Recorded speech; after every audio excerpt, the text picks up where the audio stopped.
આ બગદાણાની ઘટના. બગદાણાના કિસ્સામાં શું થયું કે આખો સમાજ આવ્યો, સમાજના આગેવાનો, રાજ્યના મંત્રીઓ, કેન્દ્રના મંત્રીઓ, કેબિનેટ મંત્રીઓ, સાંસદો બધા જ આવ્યા. તો અવડા મોટા નેતાઓને પણ ભાજપની સરકાર અને કેટલાક ટોમી અધિકારીઓ છેતરી ગયા, ખુલ્લેઆમ છેતરી ગયા અને આરોપીઓને ડિસ્કાઉન્ટ આપવામાં આવ્યું. નવનીતભાઈએ લખાયું, નવનીતભાઈ જે વિડીયોમાં બોલ્યા એ વિડીયોમાં એવું બોલે છે કે ભાઈ એને પહેલા જયરાજનો ફોન આવ્યો, પછી બીજા એક બે વ્યક્તિનો ફોન આવ્યો, ત્રીજાનો ફોન આવ્યો અને પછી રાત્રે આ માથાકૂટની ઘટના બની. હવે અહીંયા જ્યારે એફઆઈઆર લખી છે એ એફઆઈઆર ને આપણે વાંચીએ તો ખબર પડે કે પોલીસે ઘટના, માનો કે જયરાજે માર્યો છે, મરાયો છે, નથી મરાયો, એ તો તપાસનો વિષય છે, સરકારને એસઆઈટી ફેસઆઈટી બધું થયું છે. પણ કાગળ ઉપર જે પોલીસે લખ્યું છે એ પ્રમાણે કલમ તો નાખવી જોઈએ કમસે કમ. તમે કલમ જ સાચી નહીં નાખો તો કોઈ દિવસ સાચી તપાસ નહીં થાય. એસઆઈટી બનાવો કે આખી એબીસીડી બનાવો, જ્યારે તમારા કાગળમાં તમે ઈરાદાપૂર્વક 3-4 કલમ ઓછી લખી છે. એક તો દરેક વખતે ગુજરાતમાં એવું થાય છે કે ફરિયાદી જે ફરિયાદ લખાવે એ પોલીસ નહીં લખે, પોલીસ એની રીતે લખશે. તમે એમ કહો કે મને માર્યો, મારા ખિસ્સામાંથી આ કરી લીધું, મારો હાથ તોડ નાખ્યો, તો પોલીસ એમ કહેશે એવું નહીં લખાવવાનું, મને ગાળો દીધી એવું લખાવો ખાલી. તમે એમ કહેશો કે ભાઈ મારી પાસેથી પૈસા માંગ્યા તો પોલીસ ના પાડશે, એવું નહીં લખાવવાનું. તમે એમ કહેશો કે ફલાણા ભાઈનું નામ લખો તો પોલીસ કહેશે ના, નામ નથી લખવાનું, તમે એમ નામ ખાલી અમે પાછળથી નામ ઉમેરી દઈશું. એટલે કોઈ પણ એફઆઈઆર જે લખાય છે એ ફરિયાદી સાથે જે ઘટના બની છે એ ઘટનાની એફઆઈઆર નથી હોતી. ફરિયાદી સાથે ધારો કે આટલી ઘટના બની હોય તો પોલીસ આટલી જ લખે એફઆઈઆરમાં, આટલું નથી લખતા. પણ આટલું લખ્યું હોય, ધારો કે આટલી ઘટના નવનીતભાઈ સાથે બની, પોલીસે કાગળ ઉપર આટલી જ લખી, તો એ જે આટલી લખી છે હું વાંચું તો એમાં એવું લખ્યું છે કે આજ રોજ તારીખ ફલાણીના રોજ રાતના 1:30 વાગ્યાની આસપાસ હું, મારા દીકરાનો મને ફોન આવ્યો, એવું લખ્યું છે. નવનીતભાઈને એના દીકરાનો ફોન આવ્યો અને એના દીકરાએ એને એવું કીધું એફઆઈઆર પ્રમાણે. નવનીતભાઈનું કહેવાનું અલગ છે, પણ એફઆઈઆરમાં જે લખ્યું છે એને સાચું માની લઈએ, 100% સાચું, તો પણ કેટલાક ટોમીઓએ આરોપીઓને ડિસ્કાઉન્ટ આપવાનું કામ કર્યું છે. હું એમ માની લઉં કે આ જ સાચું છે.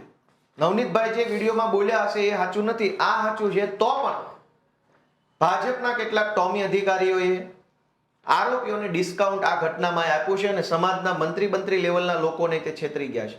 આમાં એવું લખ્યું છે કે રાત્રે નવનીતભાઈને એના છોકરાનો ફોન આવ્યો અને એને છોકરાએ ફોનમાં એવું કીધું પપ્પા મારા ટ્રેક્ટરને કોઈ સફેદ ગાડીવાળાએ રોક્યું છે. સફેદ કેવી ગાડી છે,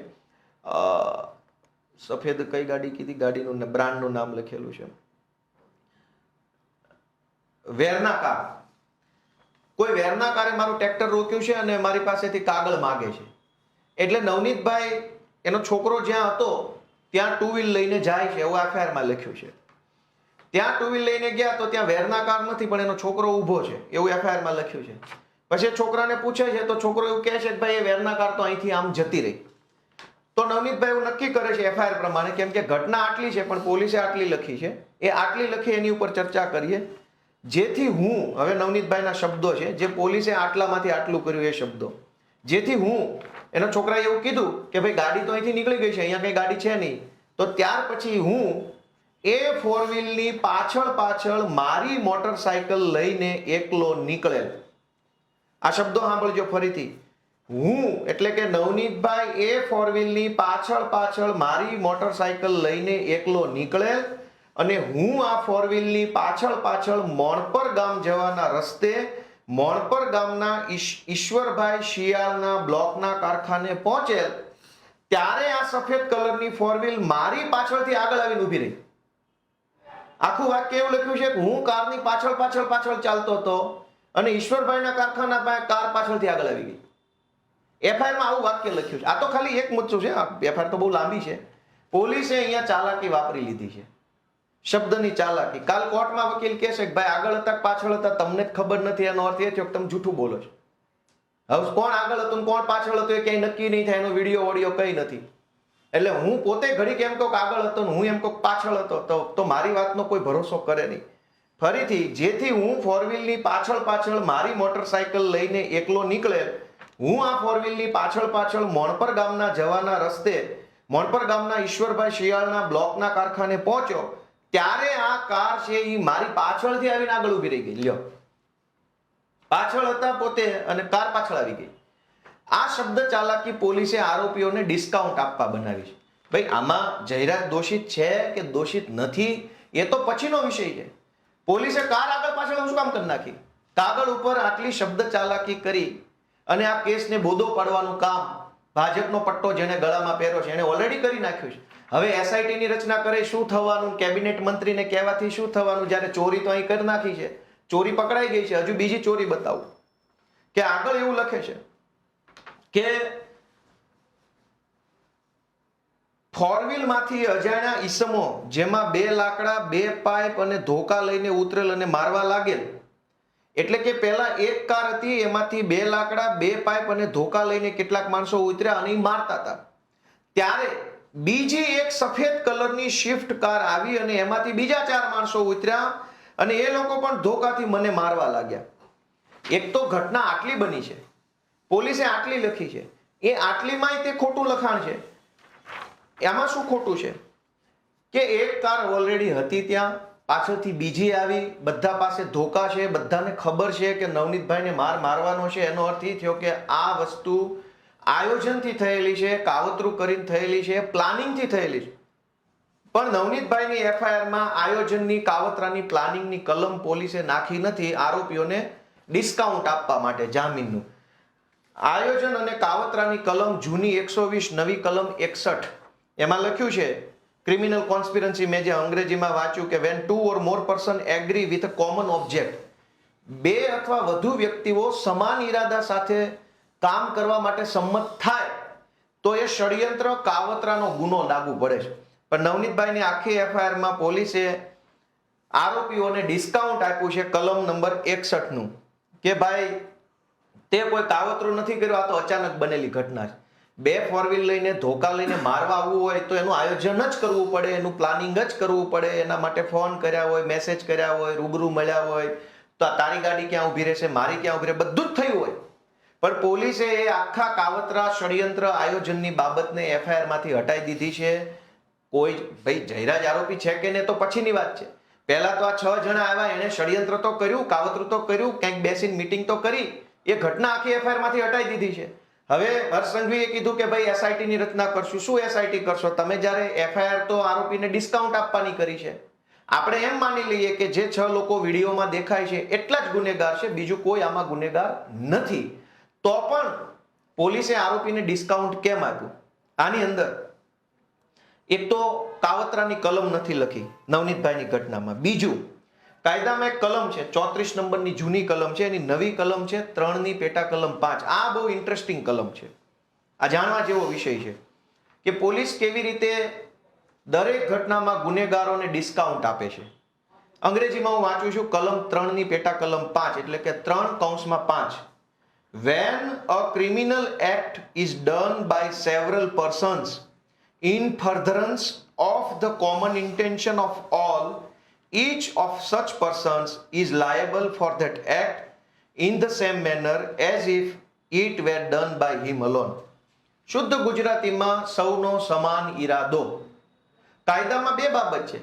ગોપાલભાઈ છે એ રમેશભાઈને મારવા જાય છે, કાર લઈને રસ્તામાં નીકળ્યા તો રસ્તામાં એનો ભાઈબંધ સુરેશ ઊભો હતો. તો ગોપાલભાઈ કીધું કે ભાઈ સુરેશ આને ગાડીમાં બેસી જાય ને આપણે 2 ભાઈ એક ચક્કર મારતા આવીએ. સુરેશને નથી ખબર કે ગોપાલભાઈ મારવા જાય છે અને ગોપાલભાઈ ત્યાં ગાડી ઊભી રાખીને પેલાને માર્યો. પેલા એફઆઈઆર લખાવી કે ગોપાલ ને સુરેશ બેય આવીને મને માર્યો. પણ વાસ્તવિકતા શું હતી કે સુરેશને તો કઈ ખબર જ નથી, એ તો ભૂલથી ગાડીમાં બેસી ગયો પણ બની ગયો આરોપી. તો આ કલમ એવું કહે છે કે એક કરતા વધુ વ્યક્તિઓ ભેગા મળીને પોતાનો સમાન ઈરાદો પાર પાડવા માટે કોઈ કૃત્ય કરે તો એ ગંભીર ગુનો બની જાય છે. કલમ 3 ની પેટા કલમ 5. હવે આ ઘટનામાં 4-5 લોકો 2 ગાડી ભરીને મારવા આવ્યા તો બધાને ખબર જ હતી કે મારવા જઈએ છે. બધાનો ઈરાદો મારવાનો હતો, બધાનો ઈરાદો તે પોતાની દમ બતાવવાનો હતો. તો પોલીસે બધાનો એક સમાન ઈરાદો હતો, બધા મારવા જ આવ્યા હતા, કોઈ ભૂલથી નહોતું આવી ગયું, કોઈ અજાણતા નહોતું આવ્યું, બધા ગુનેગારો છે, બધાનો ઈરાદો ખરાબ હતો. ઈ કલમ નવનીતભાઈના કેસમાં લગાવી નથી, કલમ 3 ની પેટા કલમ 5, જૂની કલમ 34. શું કામ? તો કે કોર્ટની અંદર આ કેસ જ્યારે જામીનમાં જાય, સજામાં જાય, ત્યારે આરોપીને ડિસ્કાઉન્ટ મળે કે આવું બધું નથી એટલે આરોપી નિર્દોષ છૂટી જાય. અત્યારે ભલે ન્યાય અપાવું, સમાજ ભેગો થયો, મંત્રી સંત્રી આવી ગયા, પણ આવું તો હર્ષ સંઘવીને ન ખબર હોય, અથવા એને ખબર હોય પણ એ કહેશે નહીં. સમાજના કદાવર આગેવાનોને છેતરે છે ભાજપની સરકાર કે તમારી પોલીસે આરોપીને ડિસ્કાઉન્ટ આપ્યું છે. ષડયંત્રની કાવતરાની કલમ નથી લખી, એ ઘટના આખી ચુકાવી દીધી છે. તમામનો ઈરાદો સમાન હતો, નવનીતભાઈને મારવાનો, એ કલમ પણ નથી લખી. બીજું, કાયદામાં એક કલમ છે સહ આરોપીની, મેં તમને હમણાં સમજાવ્યું કે છુપો આરોપી કે જે ઘટના સ્થળે ન હોય અને એક સહ આરોપી ઘટના સ્થળે હાજર હોય, ત્યાં પોતે ઊભો હોય, મારતો હોય, કેમેરાથી વિડીયો ઉતારતો હોય, કંઈ પણ કરતો હોઈ શકે. કલમ 54 છે. આ આખામાં ક્યાંય કલમ 54 લગાવેલી નથી. શું કામ? આરોપીને ડિસ્કાઉન્ટ આપવામાં આવ્યું છે ભાજપ સરકાર તરફથી. હવે સમાજ તો ન્યાયની માંગણી કરે છે, ન્યાય આપો, સમાજ ભેગો થઈ ગયો છે, મંત્રી સંત્રી તંત્રી ભારે કદાવર નેતા આવી ગયા છે, પણ પોલીસે તો આરોપીને ડિસ્કાઉન્ટ આપી દીધું છે. હવે એસઆઈટી ની રચના થઈ, બહુ તો શું થશે? પાયલ ગોટીના કેસમાં એસઆઈટી થઈ, છેલ્લે કઈ ફાંસી થઈ ગઈ, મોરબી કાંડમાં એસઆઈટી થઈ, રાજકોટ અગ્નિકાંડમાં એસઆઈટી થઈ. દરેક ઘટનામાં ભાજપ વાળા ગુનેગારોને, ગુંડા બદમાશોને ડિસ્કાઉન્ટ આપે છે. નવનીતભાઈની ઘટનામાં પણ 3 કલમ ઓછી લગાવી અને આરોપીને પોલીસ તરફથી ડિસ્કાઉન્ટ આપવામાં આવ્યું છે. અને ચોથી આઈટી એક્ટની કલમ લાગી નથી. વિડીયો ઉતાર્યો, એ વિડીયો વાયરલ કર્યો, તો એ તો આઈટી એક્ટની કલમ પ્રમાણે તમે કોઈ પણ વિડીયો વાયરલ કરો, ભાજપનો કોઈ વિડીયો બનાવીને ફેસબુકમાં લગાવો તો સાયબર ક્રાઇમ મુજબ અપરાધ થઈ જાય છે. તો કોઈને મારતો વિડીયો જે છે એ અપરાધ કેમ ન બને? તો પોલીસે આ આખી ઘટનાની અંદર આરોપીઓને ડિસ્કાઉન્ટ આપેલું છે, કાવતરું છુપાવ્યું છે, સમાન ઈરાદો છુપાવ્યો છે, સહ આરોપીની હાજરી છુપાવી છે. એટલે હવે સમાજ એકઠો થયો છે, પણ કઈ ન્યાય બાય હું નથી માનતો, કેમ કે આમાં તો બધું ડિસ્કાઉન્ટ આપી દીધું છે આરોપીને. લાંબા ગાળે આરોપીને આનો ફાયદો થઈ જશે. એનાથી આગળ વધીએ કે પોલીસ અને ભાજપ આ બંને ભેગા મળી અને ગુજરાતની કોઈ પણ ઘટનામાં આરોપીઓને ડિસ્કાઉન્ટ આપવાનું કામ કરે છે. અને મેં તમને પહેલા કીધું કે આરોપીને ડિસ્કાઉન્ટ મળે, પોલીસ તરફથી ફાયદો મળે, પ્રોટેક્શન મળે, સવલત મળે, તો આરોપીને ગુનો કરવાનું વધુ મન થાય. 1000 રૂપિયા વાળી વસ્તુ મને 500 માં મળે તો હું 2 વખત ખરીદી કરીશ. ગુજરાતમાં તમામ ગુંડા, બદમાશ, લુખ્ખા, લફંગાઓને હંમેશા પોલીસ તરફથી અને ભાજપની સરકાર તરફથી ડિસ્કાઉન્ટ આપવામાં આવે છે. ઓછી કલમ લગાવે, નામ ન લખે, એજન્સીનું નામ ન લખે, બીજી ત્રીજી બધી જ રીતે આરોપીના બચાવમાં જ તે કાગળ તૈયાર કરવામાં આવે. પણ પબ્લિકને રીલ બતાવી દેવામાં આવે. પબ્લિક રીલ જોઈને ખુશ છે. રીલ બાબતે પણ મારે તમારું એક વાતનું ધ્યાન દોરવું છે કે કોઈ પોલીસ વાળો કોઈને મારવા તૈયાર નથી, ગુંડા બદમાશોને. કેમ કે કાલ તમે કોઈ ગુંડાને પોલીસ પગમાં 2 ધોકા મારે અને ગુંડો પોલીસ વિરુદ્ધ ફરિયાદ આપે તો હર્ષ સંઘવી કયો મેડલ આપી દેશે? આ દરેક ઘટનામાં જે રીલ બને છે એમાં કાયદેસર આરોપીને સમજાવવામાં, શીખવાડવામાં આવ્યું હોય છે કે તું છાનો માનો રીલ બનવા દેજે, અમારી લંગડો ચાલજે, 2 મિનિટની રીલ બની જાય એટલે તુંય છૂટો ને હુંય છૂટો. પોલીસ શું કામ આરોપીને મારે છે? પોલીસની ઉપર આરોપીએ ફરિયાદ કરી અને પોલીસ સસ્પેન્ડ થશે મારવાના ગુનામાં, તો કઈ ભાજપની સરકાર મેડલ આપી દેવાની? એટલે આ રીલ છે એ એક પ્રકારનું નાટક છે. કાગળ ઉપર દરેક આરોપીઓને ડિસ્કાઉન્ટ આપવામાં આવે છે, કાગળ ઉપર દરેક આરોપીનો કોર્ટમાં બચાવ થઈ જાય, નિર્દોષ છૂટી જાય, પાસા ન થાય, ગુસ્સીટોક ન થાય, તડીપાર ન થાય, એના માટે પોલીસ પૂરતી કાળજી લઈને એફઆઈઆર લખે છે. તમામ ઝીણી બાબતોમાં પોલીસ મગજ દોડાવે છે કે કયો આંકડો ખોટો લખવું, કઈ ઘટના ખોટી લખવું, કોનું નામ ખોટું લખવાથી આરોપીને ફાયદો થાય. અને પછી આરોપીને ડિસ્કાઉન્ટ આપ્યા પછી પબ્લિકને ખુશ કરવા જૂઠી રીલો બને છે. પબ્લિકો રીલ જોઈને એવું માને છે કે ન્યાય થઈ ગયો, બરાબર છે, આમ થઈ ગયું, તેમ થઈ ગયું. પણ જો રીલ બનાવવાથી ન્યાય થતો હોત તો તમે જુઓ કે ડિસ્કાઉન્ટ આપવાથી શું થાય છે એનું જુઓ.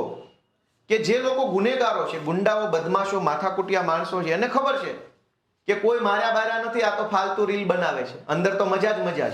એટલે તમે સૌથી પહેલા ગુજરાતમાં છાપું વાંચો કે ગુજરાતમાં ગુનાખોરી વધી. 1 વર્ષમાં ક્રિમિનલ કેસમાં 3.44 લાખનો વધારો. શું કામ વધારો? આરોપીને ડિસ્કાઉન્ટ મળે છે, મજા આવે છે, ગુનો કરો એમાં ફાયદો છે, પોલીસ સપોર્ટ કરે, ભાજપ સપોર્ટ કરે, જેલ તંત્ર બધા જ સપોર્ટ કરે છે. એટલે ગુજરાતમાં ગુનાઓનું પ્રમાણ વધ્યું છે. આવું ચોખ્ખું છે. 1 વર્ષમાં 3.44 લાખ ગુનેગારો વધ્યા એટલા માટે કે દરેક ગુનેગારો જે ક્રિમિનલ માઇન્ડના માણસો છે એને ડિસ્કાઉન્ટ આપવામાં આવે છે. બીજું જુઓ કે આ સાયબર ક્રાઇમ 2022 કરતા 2023માં 31 31% વધારો. શું કામ? કેમ કે ડિસ્કાઉન્ટ આપે છે. સાયબર ક્રાઇમમાં જે લોકો પકડાય એની પાસેથી પૈસા લઈ અને પોલીસ એની ઓછી કલમ લગાડે, હળવી કલમ લગાડે, રિમાન્ડ ન લે અને કેસ રફે દફે કરી નાખે. એટલે જે સાયબર ક્રાઇમ કરનારો માણસ છે એ એક કેસમાં પકડાય પછી એને ખબર પડી જાય કે હવે તો 10 વાર પકડાવતો હોય કોઈ ફરક નહીં પડે, આપણે ફલાણા સાહેબારે ઓળખાણ થઈ ગઈ છે, પૈસા લઈને બધું રફે દફે કરી નાખશે. દરેક કેસમાં ગુનેગારોને ડિસ્કાઉન્ટ આપવામાં આવે છે એટલે ગુનાઓ વધતા જાય છે. આ છાપું વાંચો, ડિસ્કાઉન્ટ કેટલું છે. ગુજરાતમાં 100 દિવસમાં 550 દુષ્કર્મ અને છેડતી. પછી નીચે લખ્યું છે કે 2 થી વધારે દુષ્કર્મ થાય છે અને રોજ સરેરાશની 5 થી વધુ અપહરણની ઘટનાઓ બને છે. શું કામ? કે આ દુષ્કર્મ, છેડતી, અપહરણની ફરિયાદ લખાવા તમે જાઓ તો પોલીસ હંમેશા ગુનેગારની તરફેણમાં વાત કરે કે એફઆઈઆર નહીં લખાય, આ તમે ખોટા છો, અરજી આપી દો, તપાસ કરશું, જોશું, આમ છે તેમ છે, બાના કાઢે અને ગુનેગારોને ડિસ્કાઉન્ટ આપવામાં આવે છે.